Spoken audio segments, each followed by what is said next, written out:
Shalom bien-aimés, c'est maintenant le temps d'écouter la parole de Dieu. Vous savez que même quand on reste chez nous à la maison, on continue à écouter Dieu qui nous parle. Pour vous tous qui êtes des filles de la cité d'exaucement, vous avez déjà appris que nous sommes sur un sujet que, par la grâce de Dieu, peut-être nous allons finir aujourd'hui, pourquoi pas. Ce sujet qui concerne le chrétien et l'argent. Le chrétien et l'argent. Vous pouvez aller sur notre YouTube, vous pouvez avoir toute la série et toutes les autres vidéos qui ont précédé, afin de vous familiariser avec le contexte dans lequel nous sommes en train de parler de ce sujet, chrétien et argent. Depuis quelque temps, on a abordé ce sous-thème, si je dois l'appeler comme ça, pourquoi Dieu nous donne l'argent. Récapitulons ensemble ce qu'on a appris le dimanche passé. Premièrement, nous avons appris que Dieu nous donne l'argent pour jouir, bénir, multiplier et épargner. C'est ça. Dieu nous donne de l'argent ou des ressources pour que nous puissions en jouir premièrement, que nous puissions être capables de bénir les autres et de multiplier cela et aussi d'épargner. 4 raisons. Et le dimanche passé, on a commencé à étudier qu'est-ce que jouir voulait dire. Jouir veut dire tirer un plaisir, un agrément, une satisfaction de la possession ou de la disposition de quelque chose. Si Dieu nous bénit, si Dieu nous donne de l'argent, je dois dire comme ça, si Dieu nous donne des ressources, en fait, le premier but, c'est nous. C'est pas juste pour que ça passe par nous, mais c'est pour que ça nous atteigne nous d'abord. Il fait de nous de bénédictions, il nous bénit nous pour que nous devenions de sources de bénédiction pour les autres. Deuxièmement, nous avons dit que Dieu nous donne de l'argent ou des ressources et des moyens, non seulement pour en jouir, mais aussi pour bénir les autres. Bénir, nous avons dit, c'est donner aux autres le bonheur de jouir à leur tour et ainsi jouer le rôle de Dieu sur terre. Dieu nous a fait du bien. Et ce bien-là, il nous le donne à nous et nous donne la responsabilité de le faire aux autres à travers un acte qu'on appelle bénir. Bénir, on a dit les dimanches passés, ce n'est pas laisser tomber de haut quelque chose à l'autre, mais c'est d'aller jusqu'à son niveau et de l'aider à monter à ton niveau à toi et même plus, à l'élever plus haut que toi s'il le faut. Bénir. Et nous avons lu ensemble 2 Corinthiens chapitre 9, verset 8. Et Dieu peut vous donner, Dieu peut vous combler de toutes sortes de grâces, afin que possédant toujours, en toutes choses, de quoi satisfaire à vos besoins, vous ayez encore en abondance pour toute bonne œuvre. Nous avons aussi lu 1 Timothée chapitre 6, versets 17 à 19. Recommande aux riches du présent siècle de ne pas être orgueilleux et de ne pas mettre leur espérance dans les richesses incertaines, mais de la mettre en Dieu, qui nous donne avec abondance toutes choses pour que nous en jouissions. Et recommandez-leur de faire du bien, d'être riches en bonnes œuvres, d'avoir de la libéralité, de la générosité et de s'amasser ainsi pour l'avenir un trésor placé sur un fondement solide afin de saisir la vie véritable. Le texte biblique nous montre déjà ces deux côtés. Nous jouissons et Dieu nous donne pour que nous puissions jouir et nous en donne aussi suffisamment pour que nous puissions devenir source de bénédiction. Nous puissions exercer de la libéralité et de la générosité. Il nous en donne pour satisfaire à nos besoins et plus pour satisfaire aux besoins des autres. Donc Dieu nous donne de l'argent ou Dieu nous donne des ressources.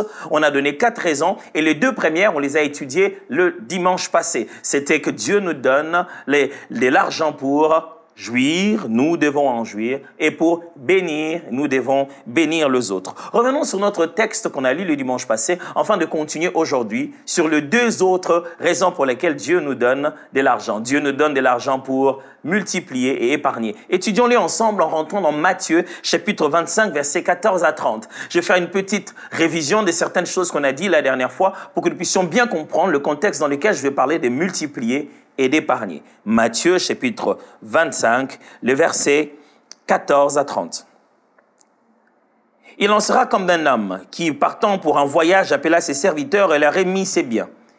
Il donna 5 talents à l'un, 2 à l'autre et 1 au 3e, à chacun selon sa capacité, et il partit. Aussitôt, celui qui avait reçu les 5 talents s'en alla, les fit valoir, et il gagna 5 autres talents. De même, celui qui avait reçu les 2 talents en gagna 2 autres.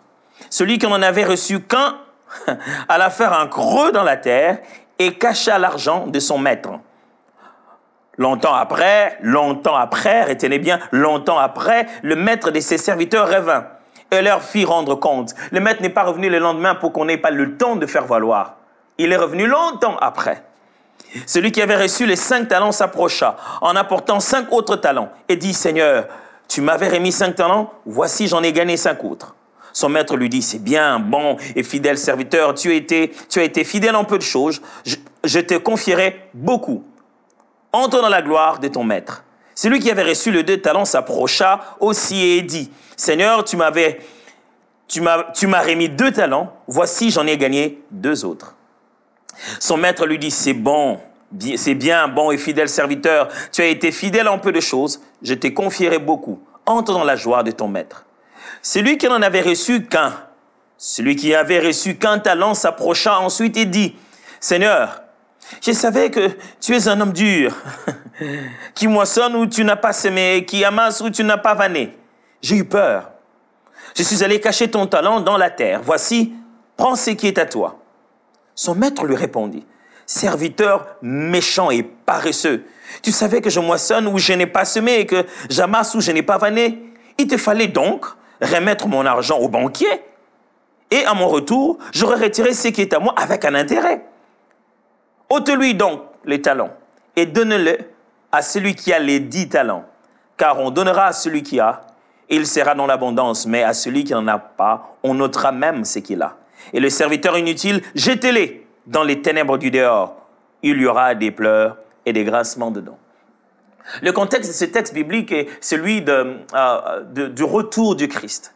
Celui, le maître de la moisson, c'est lui le maître de toute richesse. Il a donné à chacun d'entre nous des responsabilités de gestion sur un certain nombre de ressources qui sont à la fois matérielles, spirituelles, notre destinée, l'appel qu'il nous a donné. Entre autres, le servir à atteindre ses objectifs à lui. Et quand il viendra, il ne voudra pas nous voir là où il nous a juste laissés. Il voudra nous voir ayant produit des intérêts. C'est ce qui énerve ici le chef. Il dit, tu aurais pu donner ça au banquier, j'aurais eu des intérêts. Jésus aimerait que le jour où il vient, il ne puisse pas nous trouver là où nous étions. Il puisse nous trouver avoir grandi et avoir fait grandir tout ce qu'il nous a donné.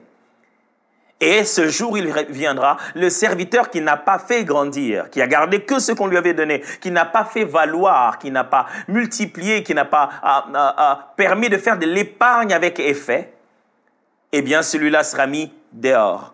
Mais qu'est-ce que ce texte nous enseigne? On l'a déjà dit même le dimanche passé. Premièrement, cette parabole montre que chacun a reçu quelque chose. Oui, il y avait 3 personnes à qui rendre cela, et chacun d'entre eux en a reçu. Ils n'ont pas reçu la même chose, mais chacun a reçu quelque chose. Frères et sœurs, je vais vous dire, chacun de nous a reçu de la part de Dieu quelque chose. Si vous vous souvenez, 2 dimanches passés, j'ai parlé en nous disant que Dieu ne nous donne pas l'argent. Vous vous souvenez de ces 5 choses que Dieu nous donne? Chacun a reçu l'une de ces choses. Deuxièmement, chacun a reçu selon ses capacités. J'ai dit le dimanche passé, des fois, nous avons du mal à vivre parce que nous avons tendance à nous comparer aux autres. C'est quand vous vous comparez aux autres que vous avez l'impression que ce que vous avez reçu n'est pas si important que ça, n'est pas si spécial. Parce que vous dites, ah, pourquoi lui il a reçu 5, moi on m'a donné qu'un. J'ai donné l'exemple de 3 personnes à qui vous voulez faire porter des poids d'après leur capacité. Quelqu'un qui pèse 200 kilos, vous lui donnez 20 kilos. Quelqu'un qui pèse 100 kilos, vous lui donnez 10 kilos. Quelqu'un qui pèse 30 kilos, vous lui donnez 3 kilos. Celui qui a 3 kilos va dire, ah, pour qui on me prend? On pense que je ne suis pas suffisamment fort. Pourquoi on lui a donné à lui 20 et moi on l'a donné 3? On a donné à chacun 10% de ses capacités. On a donné équitablement, c'est ce que la Bible appelle l'équité. On a tenu compte du fait que chacun a un certain poids et on donne 10% de ce poids-là. Et nous d'habitude, parce qu'on n'a eu que 3 poids, 3 kilos à porter, on envie ceux qui portent 20 kilos. Et on s'est dit, on nous a pris pour des incompétents, qu'est-ce qu'on peut faire avec 3 kilos? Mais toi, en réalité, tu ne pèses que 30. Et 3 kilos, c'était donner les mêmes capacités de départ, de sorte que personne dans la vie ne puisse se sentir avoir été favorisé ou un autre défavorisé. Si ces 3 personnes portaient chacun son poids et que l'on donnait un signal de course, ils auraient exactement le même genre de poids à gérer. Même si on regardait sur les chiffres, ça ne se ressemble pas, mais l'équivalence en termes de pourcentage est le même pour chacun d'entre eux. On a dit aussi que chacun devra rendre compte. Frères, de tout ce que Dieu nous a donné, un jour, nous devons nous tenir devant lui et dire, voilà, maître, tu m'avais donné autant, voici, j'en ramène autant. Frères, vous ne vous appartenez pas. Et les choses que Dieu vous a données ne sont pas à vous. Vous appartenez au Seigneur, nous appartenons au Seigneur, nous vivons pour sa gloire et un jour, il nous fera rendre compte de comment on a utilisé notre corps de ce qu'on a fait de notre famille, de ce qu'on a fait des dons qu'il nous a donnés, de l'appel qu'on a reçu, de ce qu'on a fait des ressources matérielles qu'il nous a données, parce que tout ce qu'il nous donne lui appartient en réalité. Et enfin, on a dit, chacun sera rétribué. En fin de compte, il doit devoir donner une rétribution, une récompense liée à votre degré de gestion. À certains, il ira donner plus. Vous savez ce qui est intéressant dans cette affaire, c'est que le maître n'est pas venu en disant « remettez-moi tous mes 5 talents ». Non. Ils ont présenté les rapports. Il a dit « j'en avais 5, il y en a 5 ». Ça fait 10. J'en avais 2, il y en a 2 d'autres. Ça fait 4. Celui qui en avait que 1, lorsqu'on lui ravit le 1 qu'il avait, le maître dit « donnez-les à celui qui en a 10 ». Voilà. Il dit, en fin de compte, c'était comme si c'était qu'un test. En réalité, les 10 t'appartiennent finalement. On a aussi dit que la parabole mettait l'accent sur, premièrement, la bonne gestion des ressources que Dieu nous donne. Cette parabole parle d'abord de la bonne gestion. Pas encore du ciel, mais de la bonne gestion des capacités que nous avons ici-bas. Dieu nous les a données pour ici. Cette parabole ne dit pas ce que nous ferons là-bas. Cette parabole dit ce que nous faisons ici, les conséquences de ce que nous faisons maintenant par rapport à ce qui se passera dans l'éternité. Deuxièmement, c'est aussi que le but final est de faire valoir. Cette parabole insiste, met l'accent sur le fait que le but final de tous les talents que Dieu nous donne, de toutes les capacités que Dieu nous donne, le but final, c'est de faire valoir. Ce n'est pas de les garder pour le lui donner comme il nous a donné. Le but final, c'est de gagner des intérêts, de multiplier ça en nombre. Enfin, nous avons dit que la parabole mettait un accent sur le fait que l'épargne bancaire était une stratégie recommandée. Jésus dit, dans cette parabole, le maître dit, écoute, si tu savais que je prends là où je n'ai même pas sémé, pourquoi tu n'as pas pris mon argent, tu ne l'as pas donné au banquier pour que je le récupère avec intérêt? Banquier, le mot comme le dit, vient littéralement de celui qui s'asseyait sur les bancs pour pouvoir faire des transactions. Il dit, à cette époque, ce n'était pas des grosses institutions nécessairement comme ça, mais c'était des gens qui s'asseyaient sur des bancs et qui pouvaient aider à des transactions pareilles, retenir ce que vous pouvez leur donner et vous donner des intérêts après le jour où viendra le demander. Il a dit, tu aurais pu aller chez ce monsieur-là et faire cet échange, lui demander de garder et il me donnerait après avec intérêt. Il dit, tu as préféré, au lieu d'aller au coin de la rue, rencontrer le monsieur assis sur ses bancs. Ce n'était pas les banques comme d'aujourd'hui où on va dire, Seigneur, la banque était fermée. Non. C'était juste un monsieur assis sur un banc. Il aurait pu aller le voir. Et lui, il a préféré creuser. La Bible dit, il a creusé. Regardez l'effort. Il a fourni plus d'efforts à être médiocre et il aurait pu fournir moins d'efforts à être excellent. L'épargne, selon Jésus, est l'un des moyens. Si tu ne sais pas multiplier, tu peux épargner. Et le peu d'intérêt que cela peut donner te permettra d'être capable de remettre ton rapport final avec des intérêts. Vous souvenez-vous, la dernière fois, je vous ai dit que des fois, nous sommes très dérangés par cette idée des talents. On s'est dit, un talent, c'est... Les gars, ils n'avaient reçu qu'un seul talent. On avait rapidement ensemble fait cette étude en disant qu'un talent était une unité de poids d'environ 36 kilos. On a aussi dit qu'en tant qu'unité monétaire, un talent valait à peu près 6 000 deniers. On a aussi dit qu'un seul denier était le paiement habituel pour une journée de travail. À raison d'un denier par jour, un seul talent pourrait valoir à peu près 20 ans de travail. Ça dépend du système de travail et du nombre de jours de travail de votre pays. Ce qu'on appelle un seul talent, c'est les salaires de 20 ans de travail. Donc, tu es là, on te donne en un jour de l'argent pour ne pas travailler pendant 20 ans. Et toi, tu considères que cet argent, c'est rien. Le week-end passé, nous avions fait ensemble l'évaluation de ce que valait l'or en ce moment-là, à peu près 53 540 $. 53 540,064 $, 1 kilo d'or. Imaginez qu'un seul talent valait 36 kilos. Et si on faisait ces calculs, ça allait à peu près à 1 924 463,4 $. 1 927 000. C'est ça, un seul talent. On lui a donné 1 million, mes frères. On lui a pas donné n'importe quoi. On lui a donné 1 million. Ce n'était pas un comme juste le chiffre d'une seule chose. On lui a donné un poids de 36 kilos d'or. 1 924 000 $. Ça, c'est pas un capital, ça. Apprenons ensemble aujourd'hui les 2 dernières leçons qui nous sont restées. Pourquoi Dieu nous donne de l'argent? Souvenez-vous, la réponse, c'est pour jouir, bénir, on a parlé de ça. Maintenant, parlons de deux autres. C'est pour multiplier et épargner. Qu'est-ce que ça veut dire multiplier? Multiplier veut dire faire en sorte qu'une chose garde sa valeur malgré les changements de temps. Lorsque Dieu a créé l'être humain, dès le commencement, il lui a donné cet ordre dans sa bénédiction et il dit multipliez.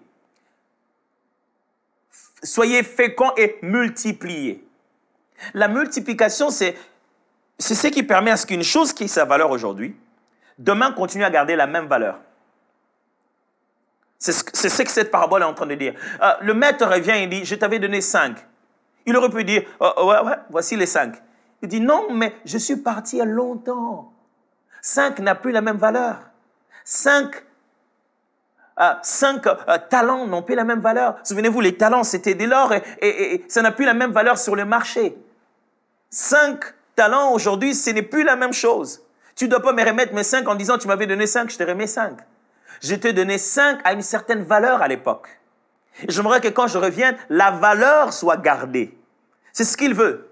Qu'il y ait des intérêts pour que la valeur soit gardée. Et multiplier, c'est garder la valeur d'une chose malgré le changement de temps.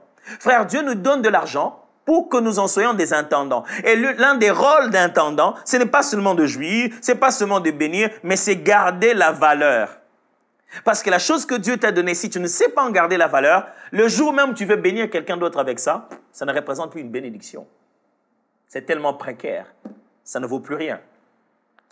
Multiplier veut dire, c'est simplement donner la vie à quelque chose et ainsi faire comme Dieu. Multiplier, c'est mettre la sémence des vies et faire en sorte que la chose puisse commencer à survivre. C'est exactement ce que Dieu attend de nous. C'est ça le rôle d'être son image et sa ressemblance. Multiplier. La première multiplication de l'être humain, c'était de se reproduire lui-même. Il a donné vie, sémence. La femme a pu, ce jour-là, donner vie. Et elle a crié, « Oh, moi aussi, j'ai donné vie. » Et ainsi, la race a commencé à se multiplier. C'est placer la vie quelque part dans quelque chose, ainsi devenir comme Dieu. Frères et sœurs, quand Dieu vous donne de l'argent, il vous a aussi donné une capacité pour que vous puissiez multiplier cela. Le montant que Dieu vous donne, c'est un capital. Les ressources que Dieu vous donne, ce sont seulement des capitaux. Ce sont juste des points de départ pour multiplier. Multiplier veut dire quoi? Multiplier égale simplement répétition. Quand on dit multiplication, on veut dire répétition. Frère, dans cette parabole, le maître est en train de féliciter celui qui en a plus. Tous ceux qui avaient 5 et se sont multipliés, ont multiplié ça, et ils en ont 5. Tout ce qui est 5 de plus, ça fait 10. Celui qui en avait 2, il a multiplié, il en a eu 4. Le maître a dit, bon et fidèle serviteur. C'est comme ça qu'il les a appelés, bons et fidèles serviteurs, parce qu'ils ont multiplié. Pourquoi? Multiplication égale répétition. Frère, quand Dieu vous donne de l'argent, il vous donne des moyens, il veut que vous puissiez répéter un processus chaque fois. Ça, oh, mais j'achète à Dubaï et puis je vends ici, encore je vais, encore j'achète, j'en ai marre. Non, on ne peut pas multiplier si on ne fait pas un circuit, une répétition. Multiplier égale répétition, multiplier égale redondance. Ça doit se faire comme ça. Comment la nature se multiplie-t-elle? On prend une sémence, on place et ça. C'est le même procédé. C'est une sorte de redondance. Frère, si vous ne voulez pas amener votre vie à un degré de redondance, vous ne pourrez pas multiplier. Si vous détestez la monotonie de faire la même chose chaque matin, vous n'allez pas multiplier. C'est un peu bizarre que les gens ne veulent pas faire la même chose. Ils ne veulent pas se lever le matin, aller au même endroit de travail, mais ils préfèrent faire pourtant une autre même chose, demander. Ils changent de personne, mais ils font la même chose, ils demandent. Ah, mon frère, ne me laisse pas comme ça, ah, vraiment, aide-moi. Non, il y a quelque chose dans ta vie que si tu commences à le faire de manière répétitive, avec cette redondance encore et encore sans te lasser, tu vas multiplier le peu que tu as. Multiplier veut dire, multiplication est synonyme d'investissement.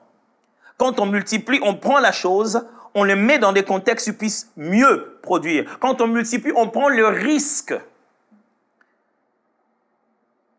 L'homme d'Ecclésiaste dit, jette ton pain dans l'eau et demain tu le récupéreras. On prend le risque. Frère, vous ne pouvez pas multiplier sans vous détacher de ce que vous avez, le mettre dans le risque de la mort. Il s'est dit, oh, je peux le perdre. Je peux le perdre. Ça s'appelle un investissement. C'est comme ça que Dieu a multiplié des enfants.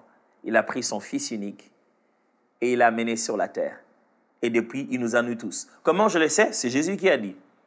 Il faut que les grains qui est jeté à terre meurent. Si les grains ne meurent, il ne peut porter beaucoup de fruits. Jésus a considéré sa vie comme un investissement de Dieu pour que par sa mort, nous tous, nous venons au Seigneur et qu'il puisse racheter pour Dieu, comme dit la Bible, 2 hommes de toute nation, de toute tribu. Dieu a investi Christ. Vous ne pouvez pas multiplier sans risquer dans l'investissement. Qu'est-ce que vous faites de ce que Dieu vous a donné? Vous risquez dans quoi? Mais pasteur, le Seigneur m'a donné ça, mais je garde ça, j'ai pris l'argent qu'il m'avait donné, j'ai gardé comme ça. Je ne vais pas juste gaspiller ça, je prie d'abord. Pendant que tu pries d'abord, ça fait 2 ans, ton argent n'a plus la même valeur. Ne passe pas tout ton temps à prier parce qu'à un moment donné, il faudra rendre des comptes. Et tu ne peux pas enlever l'aspect risque dans tout investissement.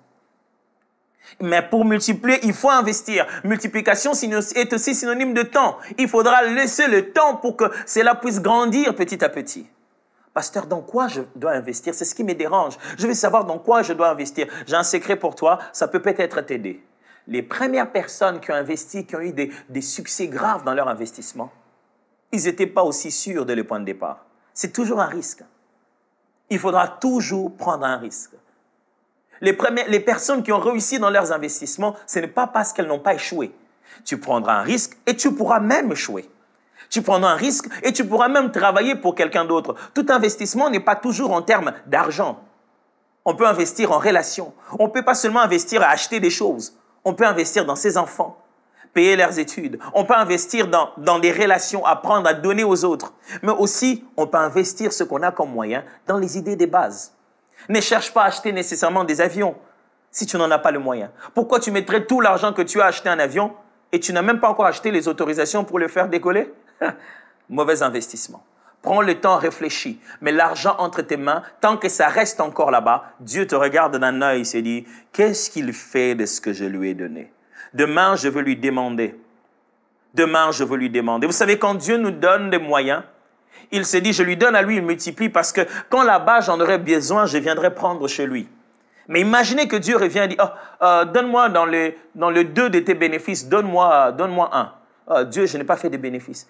C'est pas possible, moi, je t'ai donné ça pour que tu multiplies. Pour que demain, quand je viendrai, je ne prenne pas ce qui est à toi, mais que je prenne le superflu, que je prenne les intérêts que tu auras produits. Frères et sœurs, il est bon d'investir. Si tu veux garder un standard de vie de la bénédiction que Dieu t'a donnée, tu dois être capable de multiplier. C'est pourquoi beaucoup de gens ont reçu tellement de bénédictions après, ils n'ont pas su quoi en faire et on a l'impression qu'ils ont stagné ou ils commencent à baisser.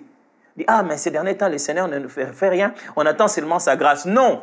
Le Seigneur t'a donné, il a dit multiplie, j'arrive. Et quand il revient, tu n'as rien fait, tu n'as pas multiplié. Alors il prend le peu que tu avais. Multiplier est différent d'additionner. Quand vous additionnez, vous prenez quelque chose, vous ajoutez à ce que vous avez. Mais quand vous multipliez, vous répétez la même chose plusieurs fois. Vous vous souvenez? C'est comme ça même qu'on appelait ça en classe. 2 fois 2. 2 fois 3. 2 plus 3 veut dire 2 associé 3, ça fera 5. Mais 2 fois 3, c'est-à-dire prendre 2, 3 fois. Tu vois, 2 fois 1, 2 fois 2, 2 fois 3. Prendre 2 là, 3 fois. Ça ne va plus faire 5, ça fera 6. Et 2 plus 4, ça va te faire 6.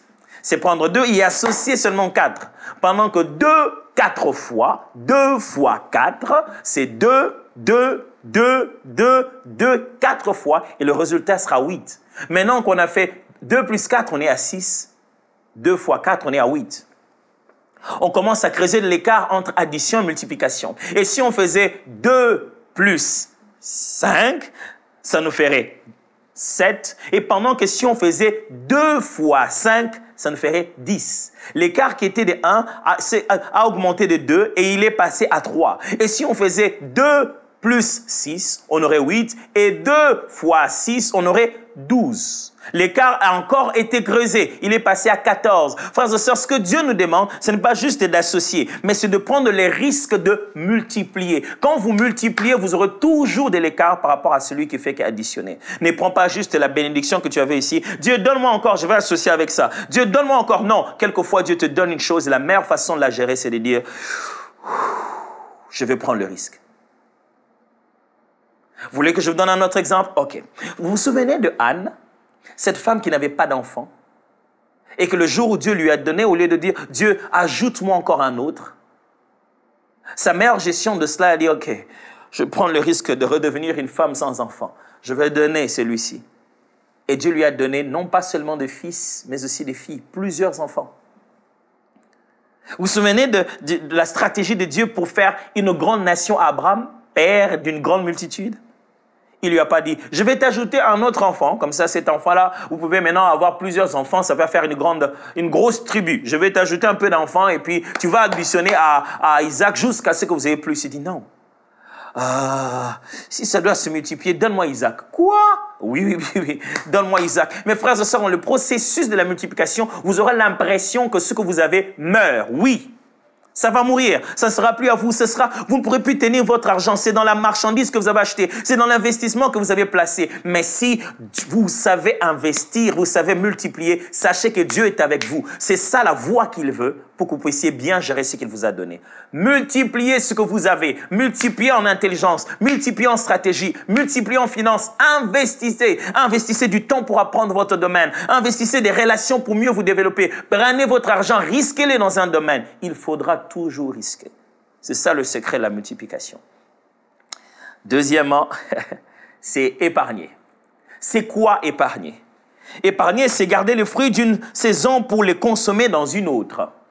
Jésus lui dit, dans cette parabole, le maître dit, OK, à celui qui n'a pas pu multiplier comme les autres, il lui dit, bon, OK, tu as dit que tu es allé creuser pour garder.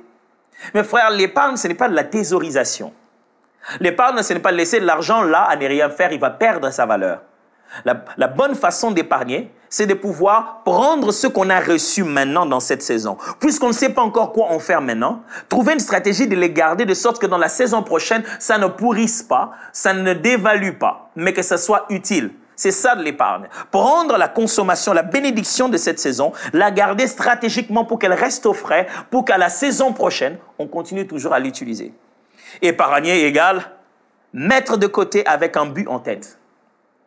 Frère, si vous allez mettre quelque chose de côté, les moyens que Dieu vous a donnés, les ressources, on vous a donné de l'argent, on vous a donné une voiture, on vous a donné un don, vous avez quelque chose, vous avez gagné cela avec votre travail. Épargner, c'est aller mettre ça de côté avec une idée en tête. Parce que quand l'argent n'a pas de but, il sera toujours mal dépensé. Quand les ressources n'ont pas d'objectif, elles seront toujours mal affectées. Épargner, c'est se dire, envie de, je me prépare maintenant. Non, moi un jour, Dieu va me bénir avec une maison. Il est possible qu'il est déjà en train de te bénir avec la maison, mais tu n'épargnes pas. Et tu t'imagines que le jour où tu dois acheter la maison, tout l'argent doit venir d'un coup. Épargner égale garder jusqu'au bon moment. Quand on parle d'épargne, c'est simplement que Dieu t'a donné la chose, mais ce n'est pas le moment d'utiliser ça. Tu te dis, oh, OK, il y aura un temps pour ça. Il y aura un temps pour ça. Je garde pour le bon moment. Tu ne gardes pas pour rien. Ne te dis pas, j'ai de l'argent là qui ne fait rien. Non, cet argent-là ne fait pas rien. Cet argent-là se réchauffe. Vous savez, lorsqu'il y a un match de football, il y a un classement. On sait, voici les joueurs qui vont jouer au premier temps, à la première partie. Mais il y a d'autres qui sont là, mais en réserve. On les a mis là-bas pour le moment qu'il faut. Ils jouent dans ce match-là, mais pas tout de suite. Ils vont jouer. Leur temps va arriver. Alors l'épargne, c'est prendre de l'argent et le mettre en réserve. Un joueur qui est en réserve, il est de cette équipe-là. Il ne va pas se lever et dire « Ok, bon, mais puisque je suis en réserve, je veux aller un peu manger au resto. » Non, pendant que le match est là, il est obligé de rester là et de ne pas bouger parce qu'il est dans le match, mais en réserve. C'est ça de l'épargne. C'est de l'argent. Même si tu ne l'utilises pas, ça ne veut pas dire que tu dois le dépenser de la mauvaise manière ou le donner à qui, à n'importe quoi. Tu ne peux pas dire que j'ai de l'argent. Tu n'en as plus. C'est de l'argent pour un autre temps. Même si c'est dans ton compte, ce n'est plus ton argent, c'est de l'argent pour une affectation bien particulière. Même si tu l'as dans ta parcelle, ce ne sont pas tes ressources. Vraiment, toi tu as 2, 3 voitures. Mais cette voiture, je me dis déjà que ça va devenir, je veux en faire un taxi. Ce n'est plus ma voiture. C'est la voiture pour un but. Épargner égale sauver une ressource de la mauvaise utilisation. C'est pourquoi on appelle ça save. Faire du saving, c'est ça ce que les Américains aiment bien dire. Sauvegarder, sauver. Quand vous sauvez, vous épargnez, vous sauvez votre argent d'une mauvaise utilisation. En ayant donné déjà un objectif, vous le sauvez en fait. Parce qu'un bon matin, ça aurait pu être seulement là, finalement, j'ai gagné mon argent. Qu'est-ce que je peux faire? Qu'est-ce que je peux faire? Je vais me faire une piscine en plein milieu du salon. C'est intéressant, hein? Mais pourquoi? Mais si cet argent que vous avez a déjà un but, vous ne pouvez pas le prendre. Parce que vous l'avez épargné, vous l'avez donc, de ces faits, sauvé de toute mauvaise utilisation. Sauvé de toute utilisation inutile. Et en fin de compte, épargner veut dire préparer l'héritage. Frères et sœurs, je veux que nous puissions comprendre une chose importante. Chacun de nous, lorsqu'il vit dans sa saison, Dieu fait quelque chose. Il vient, il te donne en te disant, c'est pour tes enfants. Garde-le jusqu'à ce qu'ils grandissent. Multiplie-le pour que le jour où ils vont grandir, ils puissent l'avoir à la même valeur. Nous tous, Dieu nous a donné à tous des choses pareilles. Et certaines des choses que vous croyez être à vous ne sont pas à vous. Si les enfants les savaient, ils allaient nous gronder un jour. Dis papa, où est la bénédiction que Dieu t'avait donnée là parce que je devais utiliser ça maintenant? Ouais. Papa, où est l'ami que Dieu t'avait donné là parce que c'est maintenant qu'on devait l'appeler? Oh, mais tu sais, moi je ne peux pas garder contact. Certains des amis, certains des moyens, certaines des sommes d'argent que nous tenons entre nos mains ne nous appartiennent pas. Ce n'est pas à nous.